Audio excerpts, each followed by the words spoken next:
हाँ, तो क्या आपको किसी परीक्षा में लिंग पहचानने में दिक्कत होती है?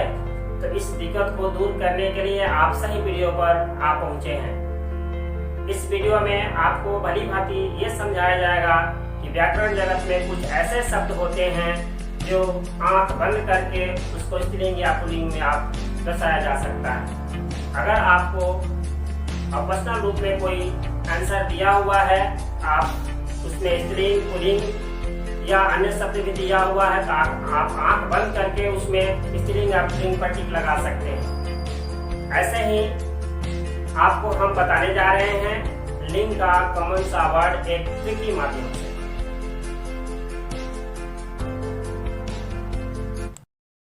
हाँ, तो दोस्तों आप सभी को हमारे चैनल शिक्षा शिविर में स्वागत है। आइए अब हम देखते हैं कि लिंग में उभयलिंग एक ऐसा शब्द है जो हमको पहचानने में असमंजसता में डाल देती है। अब हम देखेंगे कि उभयलिंग में दो तरह के शब्द होते हैं। अगर एक ही शब्द का दो अर्थ होता है तो उस स्थिति में हम पुल्लिंग या स्त्रीलिंग कैसे जाहिर करेंगे ये देखेंगे। तो वैसा कौन सा शब्द है जो एक शब्द का दो अर्थ होते हैं? जैसे धूप, धूप से हम सब वाकिफ हैं। बाट, कल, पीठ, हार, तारा, कल, अंगना, ये एक ऐसा शब्द है जिसका दो दो अर्थ है। शब्द वही, उच्चारण वही। अब उसमें असमंजसता करना है कि किसमें हम पुल्लिंग का रूप दें और किसमें स्त्रीलिंग का रूप दें। मान लेते हैं हम एक धूप शब्द ले लेते हैं। धूप का दो अर्थ होता है, स्पेलिंग वही होती है। धूप में अगर आपका परीक्षा में धूप दिया हुआ है कि धूप इनमें से क्या है, स्त्रीलिंग, पुल्लिंग या अन्य, या इनमें से कोई नहीं, तो उस स्थिति में आप कुछ भी लिख सकते हैं, पुल्लिंग या स्त्रीलिंग। कैसे? जब धूप का भाव हम हवन सामग्री से लेते हैं तब वो पुल्लिंग में आता है। वही धूप जब सूर्य की किरणों में लेते हैं तो वो स्त्रीलिंग होता है।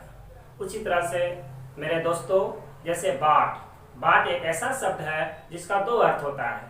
बाट का मतलब बटखरा, जो आप अच्छे से वाकिफ हैं, और बाट का मतलब राह, इंतजार। जब हम बटखरे के रूप में लेते हैं तो उसको हम पुल्लिंग में दर्शाएंगे, और जब हम बाट का अर्थ राह या इंतजार में लेंगे तब उस समय हम स्त्रीलिंग में दिखा सकते हैं।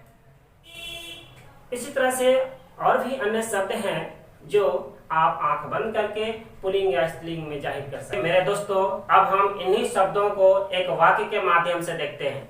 जैसे मैंने आपको बताया धूप, धूप दो स्थिति में मैंने इसका अर्थ बताया, एक सूर्य की किरण के रूप में और एक धूप होता है हवन सामग्री के रूप में।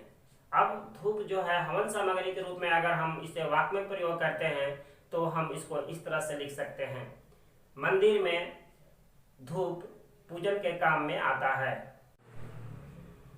जब धूप का प्रयोग सूर्य की किरण के रूप में लेते हैं तो हम इस प्रकार से वाक्य को दर्शा सकते हैं, आज बेहद धूप कड़ी है।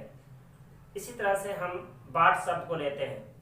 बाट का अर्थ जब हम बटखरे के रूप में लेते हैं तो इसको वाक्य हम इस तरह से दर्शाते हैं, उसका बाट अच्छा नहीं है। जब बाट का अर्थ राह या इंतजार के रूप में लेते हैं तो हम इसको इस प्रकार दर्शाते हैं, राम मोहन का बाट जो रहा है।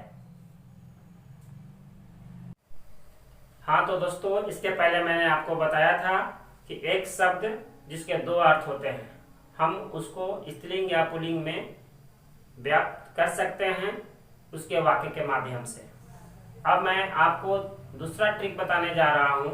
कुछ ऐसे शब्द होते हैं जिसका अर्थ मात्र एक होता है, तो कुछ प्रायः ऐसे शब्द हैं जो उसको हम पुल्लिंग और स्त्रीलिंग दोनों रूप में, जो हमारा हार्दिक इच्छा होगा उस रूप में हम व्यक्त कर सकते हैं। तो वो कॉमन शब्द कौन कौन सा है, आइए आप देखते हैं। वो कॉमन शब्द है जैसे धनिया। धनिया में आप वाक्य बना सकते हैं, धनिया महंगा है, धनिया महंगी है। इसमें आप बिना विचारे ही पुल्लिंग या स्त्रीलिंग का दर्जा दे सकते हैं। उसी तरह से है बालू, बालू मोटा है, बालू मोटी है।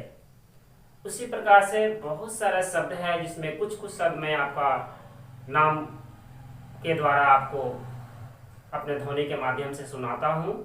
फिर से आप सुने, जैसे धनिया, बालू, मणि, रामायण, तौलिया, वायु, पवन, अग्नि, आत्मा, रिक्शा और चर्चा।